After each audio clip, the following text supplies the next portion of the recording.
concerns of terrorist attacks here at home. According to an NBC News report, the Transportation Security Administration is warning truck rental agencies to remain vigilant, protecting their vehicles from theft. The message was reportedly sent to law enforcement agencies across the country on Tuesday this week. The stark warning comes after a spree of truck ramming assaults in Europe and in Israel, including last year's Bastille Day terror attack that killed 87 people in Nice. Joining us right now is Rob O'Neill, author of The Operator, Firing the Shots That Killed Osama bin Laden, and My Years as a SEAL Team Warrior.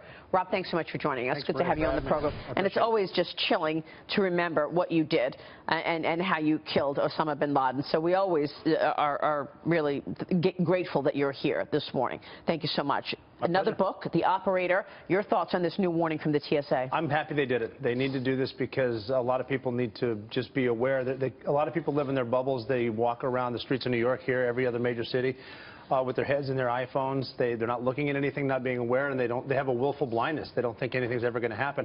I see it here when I walk the streets, like just because it says walk. Look what you're doing, pay attention, because what a lot of these terrorists are doing now, because a lot of security is getting better as you travel overseas and they can't get to places like Syria, so they tell them to stay here and wreak havoc. And you're going to see it with vehicles is an easy one, and they steal the vehicle. We saw that in the UK. The guy stole a beer truck.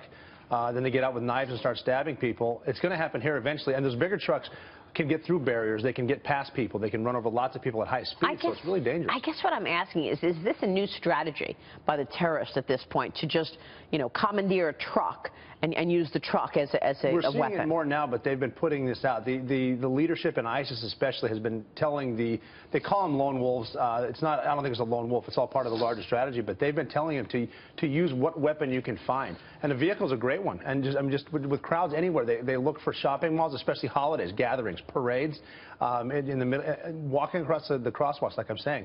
And the knife attacks, too. Israel's been seeing it for a while, and they've been telling us to watch out for it, especially the knife attacks. But we just don't want to listen to them because that's their problem. It's not our problem here in the States when it is. Meanwhile, this week, the Army released the final picture taken by military photographer specialist Hilda Clayton. It shows that the moment a mortar accidentally exploded during a live fire exercise in Afghanistan, that blast killed Hilton. It killed 4 Afghan soldiers. That was back in 2013. Rob, these images really illustrate the danger that our military men and women face in combat. That is a very powerful picture, and you can tell they're training there. A mortar tube, using one of those high explosives, dropping it into a hot tube like that, it can obviously go off at any time. The picture just shows she's right there. She's actually training another photojournalist who's an Afghani soldier. I think there were 7 Afghans killed in that, and that's a training exercise in Afghanistan, but she's there basically on the front lines.